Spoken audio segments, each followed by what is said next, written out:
ബ്രഹ്മാനന്ദം പരമസുഖം കേവലം ജ്ഞാനമൂർത്തിന്ദാതീതം ഗഗനസദസ്യം തത്വമസ്യാദിലക്ഷ്യം ഏകം നിത്യം വിമലവചനം സർവധീ സാക്ഷിഭൂതം ഭാവാതീതം തുരോണഗരിതം സദ്ഗുരും തന്നമാമി. ഗുശബ്ദസ്തു അന്ധകാരശാദിശബ്ദസ്തു തന്നിരോധകം ആയിരിക്കുന്നതായ എന്തിനേയും ഗുരു എന്ന് പറയാം. കാർത്തിക നക്ഷത്രം ഭഗവതി ചൈതന്യങ്ങൾ ഉണരുന്ന ദിവസം.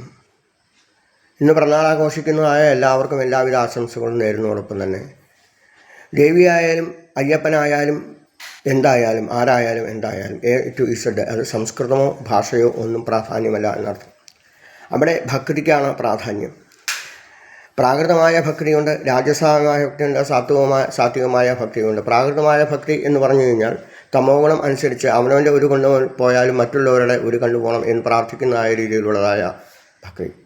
പിന്നീട് രാജസഭക്തി, തൻ്റെ കാര്യം അകലം നടക്കണം, തൻ്റെ ധാര സുതരും സുഖിക്കണം, തൻ്റേത് മാത്രം സുഖം എന്ന് പ്രതീക്ഷിക്കുന്നതായ അല്ലെങ്കിൽ അങ്ങനെ പ്രാർത്ഥിക്കുന്നതായ ഭക്തി. ഇനിയും സാത്വികമായ ഭക്തിയുണ്ട്. ഒന്നിനുമല്ലാതെ എപ്പോഴോ തോന്നിയൊരു ഇഷ്ടം ഭഗവാനോട്, ഒരു പണ്ടപ്പരിപ്പും പരാതിയും പറയാതെ കൃത്യമായ രീതിയിൽ തന്നെ ഒന്നും പറയാതെ, എന്തും പറയേണ്ട ആവശ്യമില്ല, എപ്പോൾ ജനിക്കണം എപ്പോൾ മരിക്കണം എന്നൊക്കെ തീരുമാനിച്ച് വെച്ചേക്കാനാണ് നമ്മുടെ അടുത്ത്. ചില വിധികൾ നമുക്ക് മാറ്റാൻ പറ്റില്ല.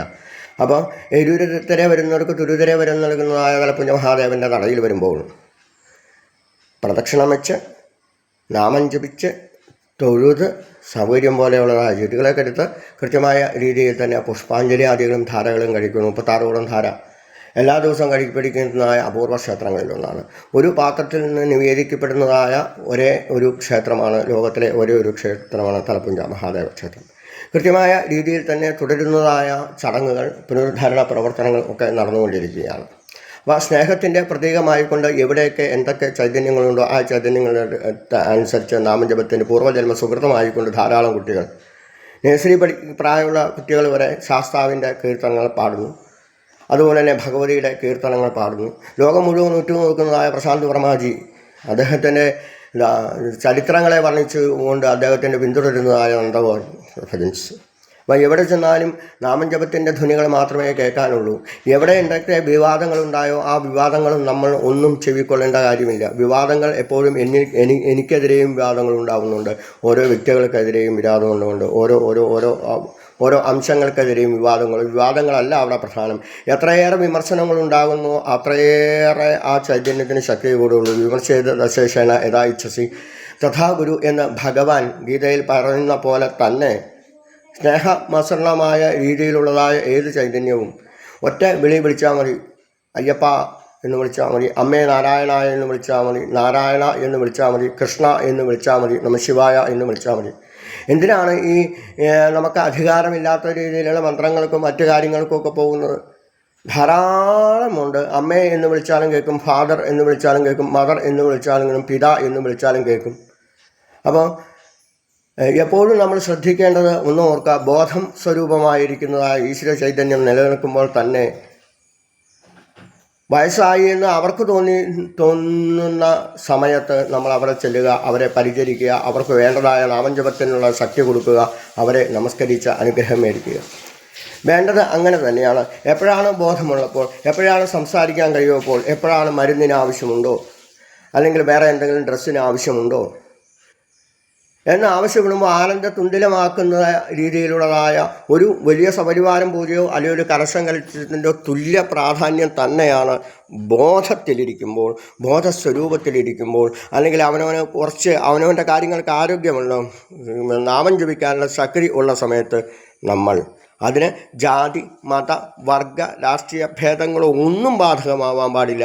അവിടെ ഏത് ജാതി മത വർഗ രാഷ്ട്രീയ ഭേദമെന്നേ അവരുടെ അടുത്ത് ചെല്ലുക, അവരുടെ താഴെ ഇരിക്കുക, അവരായിട്ട് സംസാരിക്കുക. നമ്മളുണ്ടായിരുന്ന നാമജപത്തിൻ്റെ ചൈതന്യം അവരിൽ അവരെ കുറച്ച് തൊട്ടുകൊണ്ട് നമ്മൾ നാമം ജപിക്കുമ്പോൾ നമ്മളുടെ ശക്തി, നമ്മളുടെ പവർ, നമ്മളുടെ ചൈതന്യം, നമ്മളുടെ തനിയായ ഈശ്വരൻ അവരിലേക്ക് പ്രവഹിക്കും.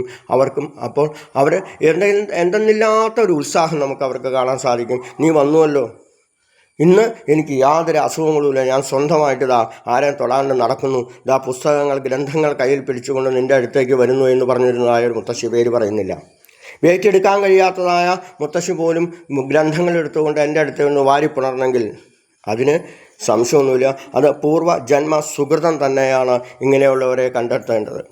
അപ്പോൾ കണ്ടെത്തേണ്ട സമയത്ത് അല്ലെങ്കിൽ കാണേണ്ട സമയത്ത് തന്നെ കാണണം. സമയത്തിന് വളരെ പ്രാധാന്യമുണ്ട്. അല്ലാതെ വെള്ളയിൽ പൊതിഞ്ഞ് കിടത്തി കഴിയുമ്പോൾ ഒരു വലിയ ചുവന്ന വട്ടം പൂവിൻ്റേതായ വലിയ ഒരു പൂവ് വട്ടം കൊണ്ടുവച്ചിട്ട് ഒരു കാര്യമില്ല. അത് കത്ത് തന്നെയില്ല. ഞങ്ങളുടെയൊക്കെ രീതി അനുസരിച്ച് അവിടെ ചെതയിൽ കൊണ്ടുവച്ചാൽ ആ സാധനം കത്ത് തന്നെയില്ല, അത് ഉരുകി പിടിക്കുകയുള്ളൂ. അത് വേറെ മാറ്റി കത്തിക്കണം. അപ്പം ദഹിക്കേണ്ടതായ ശരീരം പഞ്ചഭൂതങ്ങളിൽ തന്നെ ലയിക്കണം, മണ്ണിൽ ലയിക്കണം, അല്ലെങ്കിൽ അഗ്നിക്ക് കൊടുക്കണം നമ്മുടെ ശരീരം. അപ്പോൾ എന്തായാലും ആത്മാവ് കഴിഞ്ഞ് കഴിഞ്ഞാൽ പിന്നെ ശരീരം 3 മണിക്കൂർ കഴിഞ്ഞ് കഴിഞ്ഞാൽ അളിയും. അത് സുഞ്ചിമാങ്കുളത്തിൻ്റെ ആയാലും ഒരു തവളയുടെ ആയാലും പുഴുകൂടി ആയാലും 3 മണിക്കൂർ കഴിഞ്ഞ് കഴിഞ്ഞാൽ അളിയുന്നതായ ശരീരത്തിലിരിക്കുന്ന ആത്മാവിനെ കണ്ടെത്താനും ആത്മാക്കളായിട്ട് സംസാരിക്കാനും നമ്മളുടെ ശക്തി അവരിലേക്ക് പകരാനും അവരായിട്ട് കമ്മ്യൂണിക്കേറ്റ് ചെയ്യുമ്പോൾ ആയിരക്കണക്കിന് പൂജ കഴിക്കുന്ന ഫലമാണ്, അനുഗ്രഹമാണ് നമുക്ക് കിട്ടുന്നത്. അങ്ങനെയുള്ള ഒരു അനുഗ്രഹം. അവരുടെ ജീവിതം എങ്ങനെയെങ്കിലും ആയിക്കോട്ടെ, അവരുടെ ജീവിതം ഏത് രീതിയിൽ കഷ്ടപ്പെട്ടിട്ടുണ്ടാവും, കഷ്ടപ്പെടാണ്ട് വന്നിട്ടുണ്ടാകാം, ഒരുപാട് കുട്ടികളെ വളർത്തിയിട്ടുണ്ടാവും, ഒരുപാട് സാഹിത്യകാരന്മാരെ സൃഷ്ടിച്ചിട്ടുണ്ടാകാം, ഒരാൾ കോളേജ് പ്രൊഫസർമാരെ, ഒരാൾ ഗവൺമെൻറ് ഉദ്യോഗസ്ഥർ റിട്ടയർഡ് ആയിട്ടുള്ള തഹസീൽദാർമാരെ സൃഷ്ടിച്ചിട്ടുണ്ടാകാം, ലോകം മുഴുവനും 3.5 മണിക്കൂർ പാടുന്നതായ ഒരു പാട്ടുകാരനെ സൃഷ്ടിച്ചിട്ടുണ്ടാവാം ആ അമ്മ. അപ്പോൾ അങ്ങനെയുള്ളവരുടെ സൃഷ്ടിക്കപ്പെടുന്നതായ അമ്മയാണെന്ന് നമുക്ക് ദൈവം അങ്ങനെയുള്ള ഉജ്ജ്വല മുഹൂർത്തത്തിലൂടെ ആ അമ്മ ഇപ്പോൾ അവരുടെ മക്കൾ ലോകത്തിൻ്റെ നിറയിൽ 3 രീതിയിൽ അറിയപ്പെടുന്നു എന്നുള്ള സന്തോഷമാണ്.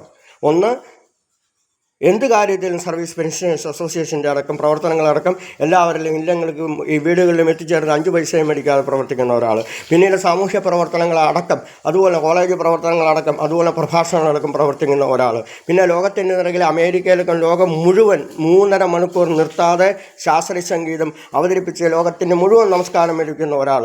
അങ്ങനെയുള്ള ഒരു സമൂഹത്തെ, ഒരു കുട്ടികളെ സൃഷ്ടിക്കുന്ന അമ്മയാണോ വലുത്, മക്കളാണോ വലുത് എന്ന് ചോദിച്ചാൽ അമ്മ തന്നെയാണ് വലുത്. അത് ഈശ്വരൻ്റെ കാരുണ്യം കൊണ്ട് ആ സമയത്ത് ആ മുത്തശ്ശിക്ക് കുട്ടികളുണ്ടായെങ്കിൽ ആ മുത്തശ്ശി തന്നെയാണ് വലുത്, മക്കളല്ല വലുത്. ആ മുത്തശ്ശിയാണ് ലോകത്തിൻ്റെ നെറുകയിൽ അറിയപ്പെടേണ്ടതെന്ന് ഓർമ്മിപ്പിച്ചുകൊണ്ട് തലമുറകളോടെ വരുന്നതായ സംസ്കാരങ്ങൾ, നാമജപങ്ങൾ എല്ലായിടത്തും ഉണ്ടാവട്ടെ എന്ന് മാത്രം പ്രാർത്ഥിച്ചുകൊണ്ട് എല്ലാവർക്കും നല്ലൊരു കാർത്തിക ദിവസം നേരുമ്പോൾ ധാരാളം കാർത്തിക ദീപം തെളിയട്ടെ. പൂർണ്ണമതം പൂർണ്ണമുദച്യതേ പൂർണ്ണസ്യ പൂർണ്ണമാതായ പൂർണ്ണം ഏവ അവശേഷിക്കേണ്ടത് ഈശ്വരൻ മാത്രമേ ഉള്ളൂ. അവശേഷിക്കേണ്ടതായ ഒറ്റ ചൈതന്യം, ഒരു തിരിയിൽ നിന്ന് കൊടുത്തതായ ആയിരക്കണക്കിന് നമ്മളാകുന്ന ചരാതുകളിൽ നമ്മൾ പെരുമ്പള്ളിത്തേവരുടെ അടുത്തൊക്കെ നമ്മൾ ലക്ഷദീപത്തിന് കൂടാനുള്ളതാണ്. അപ്പോൾ ആ ഒറ്റ ചൈതന്യത്തിന് ഒരു മാറ്റവും ഉണ്ടാവുന്നില്ല. നമ്മളാവുന്ന ജീവാത്മാക്കളാവുന്ന തിരികൾ കൊളുത്തിപ്പെടുമ്പോൾ അവിടെ ആ ഒരൊറ്റ ചൈതന്യം, യഥാർത്ഥ ആത്മാവിന് ഒരു മാറ്റവും ഉണ്ടാവുന്നില്ല. നമ്മുടെ ആത്മാവിന് മാറ്റമൊന്നുമില്ല. ശരീരം സ്വീകരിക്കുന്നു എന്ന്, പ്രാരാബ്ധ കർമ്മം അനുഭവിക്കാൻ ഒരു ശരീരം സ്വീകരിക്കുന്നു എന്ന് മാത്രമേ ഉള്ളൂ. ജനനം എങ്ങനെ ആഘോഷിക്കുന്നോ അതുപോലെ തന്നെ മരണവും ആഘോഷിക്കാൻ സാധിക്കണം.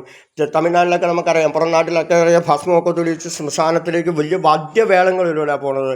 ജനനം എങ്ങനെ ആഘോഷിക്കുന്നോ അതുപോലെ തന്നെ മരണവും ആഘോഷിക്കാൻ സാധിക്കട്ടെ എന്ന് പ്രാർത്ഥിക്കുമ്പോൾ പേടിക്കണ്ട കേട്ടോ, മരണവും ആഘോഷിക്കപ്പെടണം. കാരണം പ്രാരബ്ധ കർമ്മങ്ങൾ വിറ്റുകൊണ്ട് വിഷ്ണുപദത്തിൽ ചേരുന്നതായ ഒരു നിമിഷം, ആ നിമിഷം ഈ ജന്മത്തിലെ ക്ഷീണേ പുണ്യേ മർത്യലോകം വിശന്തി. എപ്പോഴാണോ പുണ്യം നശിക്കുമ്പോഴാണ് പാപകർമ്മങ്ങൾ അല്ലെങ്കിൽ സഞ്ചിതമായ കർമ്മങ്ങൾ പൂർവ്വജന്മത്തിൻ്റേതായ ദുരിതങ്ങൾ അനുഭവിക്കാനാണ് ഈ ലോകത്തേക്ക് വരുന്നത്. അപ്പോൾ ആ ദുരിതങ്ങൾ തീർന്നു, അത് പരിപൂർണ ഈശ്വരനായി മാറി എന്നുള്ള ചിന്ത ഒരേ രീതിയിൽ തന്നെ അമിതമായ രീതിയിൽ ഒരു കുട്ടിയുണ്ടോ അമിതമായി സന്തോഷിക്കുകയും അതുപോലെ തന്നെ ഒരാൾ മരിക്കുമ്പോൾ അമിതമായി ദുഃഖിക്കാതിരിക്കാനും ചെയ്യാൻ സാധിക്കുമ്പോൾ സുഖദുഃഖങ്ങളെ സമമായി കാണുവാൻ സകലേശ എന്നിൽ കനിയണം. സുഖദുഃഖങ്ങളെ സമമായി കാണുവാൻ എല്ലാവർക്കും സാധിക്കട്ടെ എന്ന് പ്രാർത്ഥിക്കുന്നു. എല്ലാവർക്കും നല്ലൊരു ദിവസം നേരുന്നു.